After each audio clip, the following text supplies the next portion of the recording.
forced settlements in the Soviet Union took several forms. Though the most notorious was the Gulag labor camp system of penal labor, resettling of entire categories of population was another method of political repression implemented by the Soviet Union. At the same time, involuntary settlement played a role in the colonization of remote areas of the Soviet Union. This role was specifically mentioned in the first Soviet decrees about involuntary labor camps. Population transfer in the Soviet Union that led to the creation of these settlements was performed in a series of operations organized according to social and national criteria of the deported. Compared to the Gulag camps, the involuntary settlements had the appearance of normal settlements, people lived in families, and there was more freedom of movement. However, that was only permitted within a specified area. All settlers were overseen by the NKVD. Once a month a person had to visit a local law enforcement office at a cell Soviet in rural areas or at a militia department in urban settlements. Exile settlements were a kind of internal exile. The system of political and administrative exile existed in Imperial Russia as well. The most notable category of exile settlers in the Soviet Union were the whole nationalities resettled during Joseph Stalin's rule.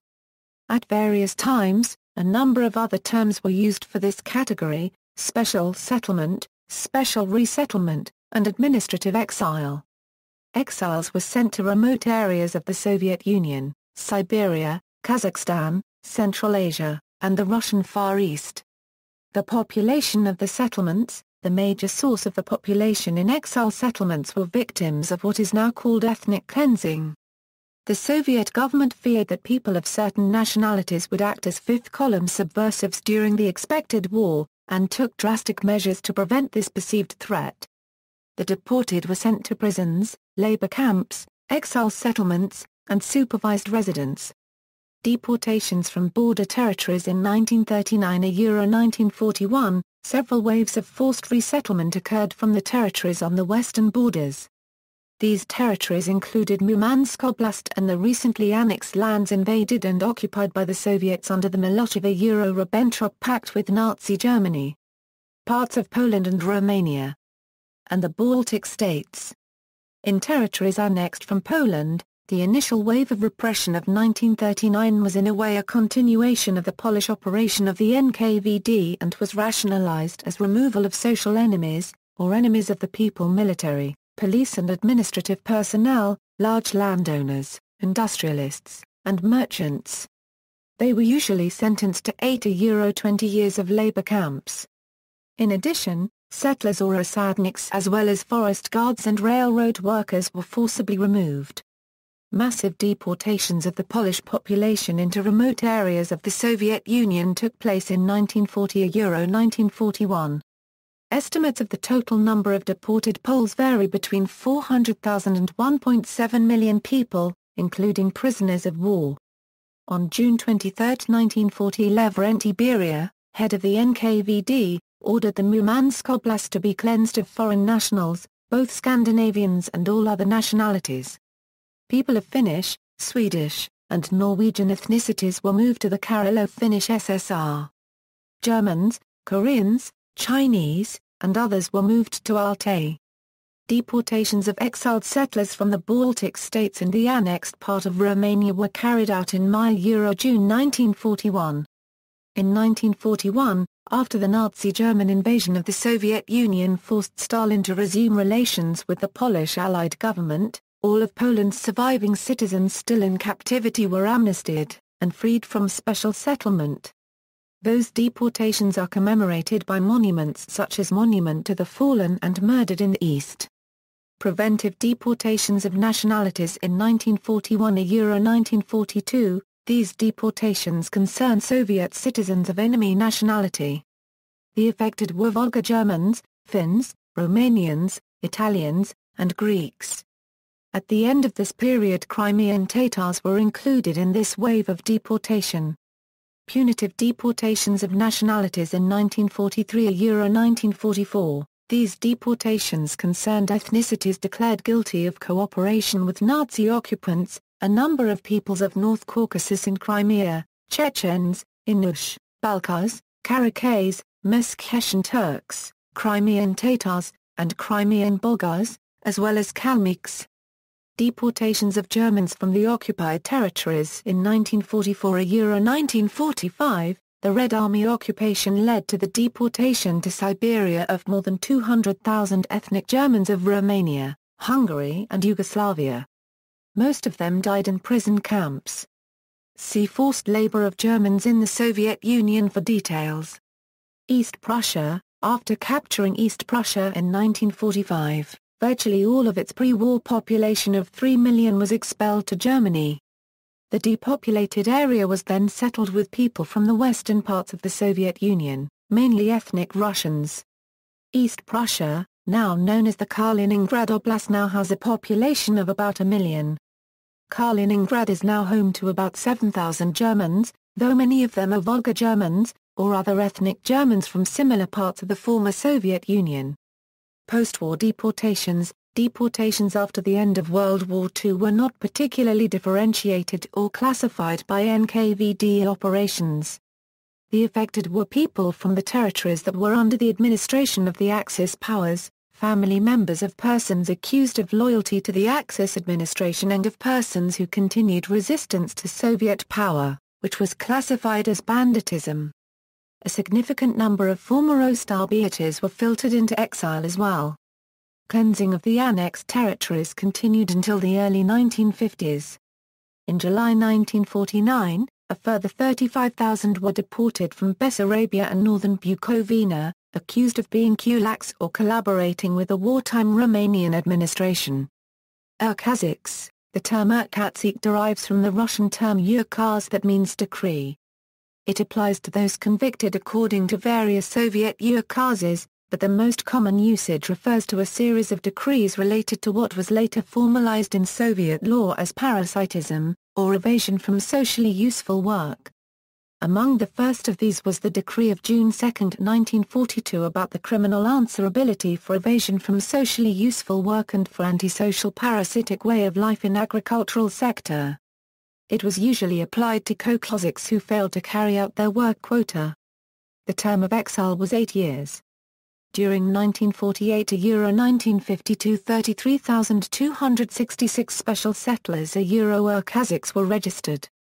Unlike other exile settler categories, children of these exiles were not subject to the decree. Religious persecution. A number of religious groups, such as the Jehovah's Witnesses, True Orthodox Church, Inashantism and True and Free Seventh-day Adventists were persecuted by the Soviet Union. In particular, members of these groups refused to join the Young Pioneers, the Komsomol, or to serve in Soviet Army. Usually members of these groups and especially influential members were subject to criminal law and treated on a case-by-case basis. However, on March 3, 1951, the USSR Council of Ministers issued a decree on expulsion of active participants of the anti-Soviet illegal sect of Jehovists and their family members.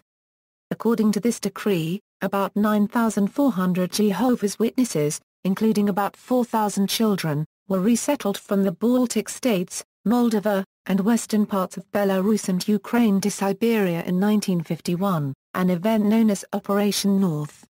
Only in September 1965, a decree of the Presidium of the USSR Council of Ministers cancelled the special settlement restriction for members of these religious groups.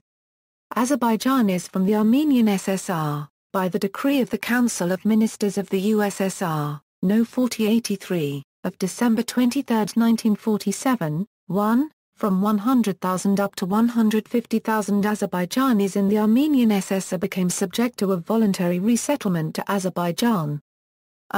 The above are the major, most populous categories of exile settlers. There were a number of smaller categories. They were small in the scale of the whole Soviet Union, but rather significant in terms of the affected categories of population. For example, in 1950 all Iranians, with the exception of persons of Armenian ethnicity, were resettled from the Georgian SSR, a population of some 4,776 persons. Labor settlements. Labor settlements were a method of internal exile that used settlers for obligatory labor. The main category of labor settlers were kulaks and members of their families deported in 1930s before the Great Purge. Labor settlements were under the management of the Gulag, but they must not be confused with labor camps. The first official document that decreed wide-scale dekulakization was a joint decree of Central Executive Committee and Savnakam on February 1, 1930. Initially families of kulaks were deported into remote areas for special settlement without particular care about their occupation. In 1931–1932 the problems of dekulakization and territorial planning of the exile settlement were handled by a special Politburo commission known as the Andreev Rudzutak Commission, named after Andrei Andreevich Andreev and Jan Rudzutak. The plan to achieve goals like exploitation of natural resources and the colonization of remote areas with special settlements instead of labor camps was dropped after the revelation of the Nazino affair in 1933. Subsequently the Gulag system was expanded. The notions of labor settlement/labor settlers were introduced in 1934 and were in official use until 1945. Since 1945 the terminology was unified, and exiled kulaks were documented as special resettlers kulaks. Free settlements were for persons released from the confines of labor camps for free settlement before their term expiration, as well as for those who served the full term, but remained restricted in their choice of place of residence. These people were known as free settlers.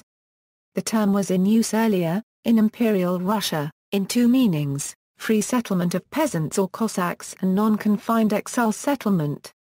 In the Soviet Union, a decree of Savnakam of 1929 about labor camps said, in part, for gradual colonization of the regions where concentration camps are to be established, suggest the OGPU and Narcomat of Justice to urgently plan activities based on the following principles: to transfer the convicts of good behavior to free settlement ahead of term, to leave the convicts served full term but restricted in residence, for settlement and supply them with land to allow the settlement of released convicts volunteered to stay.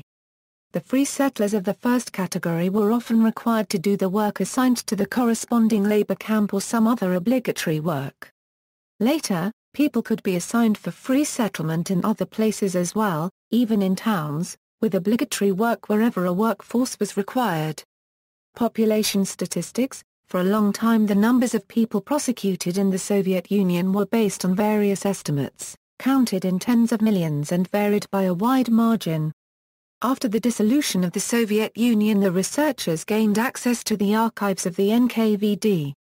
The revealed numbers point rather to lower numbers of the estimate range. In particular, data on January 1, 1953, show only 2,753,356 deported and special settlers. Also, Dmitry Volkogonov in his book about Stalin quoted an MVD document that reports 2,572,829 on January 1, 1950. Olga Shatunovskaya, a member of a special commission during the 1960s appointed by Khrushchev, has concluded in her report that from January 1, 1935 to June 22, 1941, 19,840,000 enemies of the people were arrested. Of these, 7 million were shot in prison, and a majority of the others died in camp. These figures were also found in the papers of Politburo member Anastas Mykwayan. Historian Dmitry Volkogonov, head of a special Russian parliamentary commission, citing KGB documents available after the fall of the USSR, concluded that from 1929 to 1952, 21.5 million Soviet people were repressed. Of these a third were shot, the rest sentenced to imprisonment, where many also died. See also, deportation of Romanians in the Soviet Union, flight and expulsion of Germans, Gulag, colonization, penal transportation, ZATO. 101st kilometer, population transfer in the Soviet Union, The Black Book of Communism, Human Rights in the Soviet Union, References. TIF degree th squared th micron th TIF 3/4 thn th 1/2, th micron th 3/4 n th squared th 3/4 th micron th to the first th squared th 3/4 th micron. Th micron Th 1/4 Th 3/4 n euro Th degree Th, Moscow, 2001, ISBN 5-94282-007-4, VN Zemskov, Inmates, Special Settlers, Exile Settlers, Exiled and Evicted. In History of the USSR, 1991, No. 5, ppA 151 euro 165.